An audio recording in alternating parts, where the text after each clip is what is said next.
फिर शेर पूछने लगता है, तुम कौन हो? फिर वह सांप कहता है, मेरा नाम है कालिया शैतान सिंह, जो इस जंगल में नया आया हूं। मुझे बहुत भूख लगी थी, पर कुछ दिन हो गए थे। मैं रोज 2-2 जानवर खा रहा था, पर मेरी भूख नहीं मिट रही थी। फिर शेर खान कहने लगता है, क्या जो हमारे हर रोज 2 जानवर गायब हो रहे थे, क्या वह तुम खा रहे हो? शैतान सिंह कहता है, हाँ, वह मैं ही खा रहा था। फिर शेर खान कहने लगता है, नहीं, तुम मेरे होते हुए मेरे जंगल में से एक भी जानवर को नहीं खा सकते। फिर शैतान सिंह कहने लगता है, और जानवरों को क्या, मैं तुम्हें भी खा सकता हूं। तुम मेरा मुकाबला नहीं कर सकते। फिर शेर खान परेशान होकर सोचने लगता है और फिर कहने लगता है, तुम ऐसा मत करो, मैं तुमसे एक डील करना चाहता हूं, क्या तुम राजी हो? फिर शैतान सिंह कहने लगता है, कौन सी डील? फिर शेर खान कहने लगता है, डील ये है कि हर रोज तुम्हारे पास एक जानवर भेज दिया करूंगा, तो तुम एक साथ किसी भी जानवर को मत खाना। फिर शैतान सिंह कहने लगता है, यह तो मेरे लिए अच्छा है, कोई बात नहीं, एक जानवर भेज दिया करो। अगर एक दिन भी जानवर नहीं आया तो मेरी बात याद रखना, मैं किसी को नहीं छोड़ूंगा। शेर खान कहने लगता है, चलो ठीक है। फिर शैतान सिंह वहां से चला जाता है। फिर शेर खान परेशान हो जाता है। फिर भेड़िया कहने लगता है, क्या महाराज, तुम हमारे जान की सौदेबाजी करोगे? फिर शेर खान कहने लगता है, नहीं, मैं किसी भी जान की सौदेबाजी नहीं कर रहा, मैं किसी भी जानवर को यूं ही उसका खाना नहीं बनने दूंगा। फिर बंदर कहता है, महाराज, अब क्या करोगे आप? फिर शेर खान कहता है, मैं हर रोज यहां पर पर्चियां डालूंगा, जिस भी पर्ची पर जिसका भी नाम आएगा उस जानवर को जाना पड़ेगा बिना नाराजगी के, और इससे छुटकारा पाने का कोई ना कोई हम तरीका ढूंढ लेंगे। फिर बंदर कहता है, चलो सही है।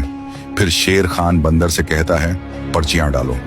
बंदर पर्चियां डालकर जमीन पर फेंकता है। शेर खान जैसे ही पर्ची उठाकर देखता है तो उस पर्ची पर उसी शेर खान के कबीले का नाम आता है, और तभी शेर खान कहने लगता है, ऐ जानवरों, पहली पर्ची मेरे नाम की निकली है, अभी मैं जा रहा हूं, इस जंगल की हिफाजत करना। और फिर बंदर कहने लगता है, नहीं महाराज, हम सबको कैसे तुम छोड़कर जा सकते हो? हम तुम्हें नहीं जाने देंगे, तुम हमारे राजा हो। फिर भेड़िया भी कहने लगता है, हाँ महाराज, आज भी तुम हमारे जंगल के राजा हो, हम तुम्हें यूं ही नहीं जाने देंगे।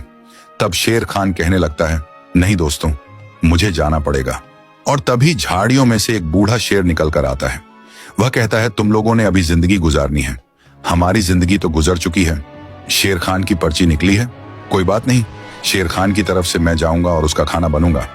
और तभी वह बूढ़ा शेर शैतान सिंह की तरफ चल पड़ता है और सभी जानवर शर्मिंदा हो जाते हैं। उधर शेर खान उस गुफा की तरफ चल पड़ता है जिसे उसने पहले बंद करवाया था। जैसे ही वह गुफा के अंदर जाता है, वहां पर वह बाहुबली सांप जख्मी हालत में बैठा होता है। शेर खान पूछता है, तुम कौन हो? तुम कहां से आए हो और क्या करने इस जंगल में आए हो?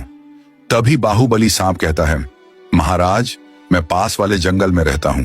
मेरा दुश्मन कालिया, जिसका नाम शैतान सिंह है, और उसके दोस्तों ने मिलकर मुझे मारा है। वह एक होता तो मैं लड़ लेता, पर वह 2 थे, इसलिए मैं यहां आ गया हूं।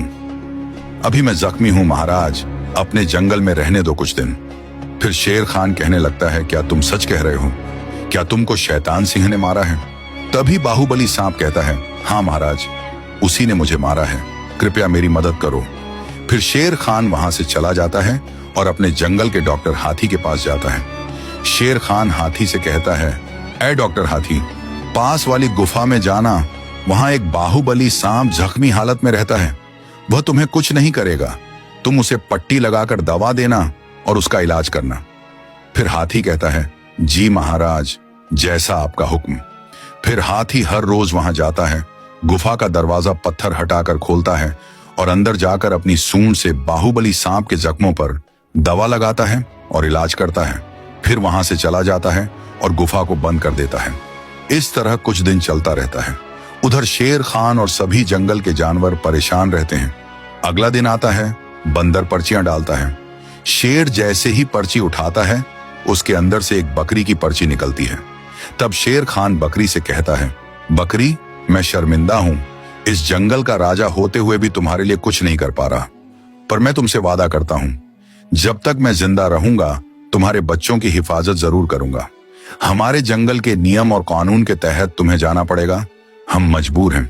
तब बकरी कहती है, नहीं महाराज, मुझे इस बात का दुख नहीं कि आप कुछ नहीं कर पा रहे, मुझे इस बात का दुख है कि मेरे बाद मेरे बच्चों का क्या होगा। फिर शेर खान कहता है, तुम फिक्र मत करो, जब तक मैं जिंदा हूं तब तक तुम्हारे बच्चों को कुछ नहीं होगा। और फिर बकरी शैतान सिंह की तरफ चल पड़ती है। फिर बंदर कहता है, महाराज, क्या आपने कोई तरकीब नहीं सोची कि हम शैतान सिंह से कैसे छुटकारा पाएंगे?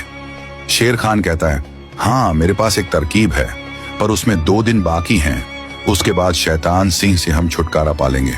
फिर बंदर पूछता है, कौन सी महाराज? फिर शेर खान कहता है, हमारी गुफा में एक बाहुबली सांप रहता है, जो अकेले सांप का तो मुकाबला कर सकता है, ज्यादा का नहीं, पर यह शैतान सिंह उसका दुश्मन है और आज वह अकेला है। जैसे ही बाहुबली सांप ठीक होगा, 2 दिन के बाद बाहुबली सांप उसे मार डालेगा और फिर हम जंगल में चैन की सांस लेंगे। फिर जैसे ही 2 दिन गुजरते हैं, बाहुबली सांप ठीक हो जाता है। फिर शेर खान चलकर शैतान सांप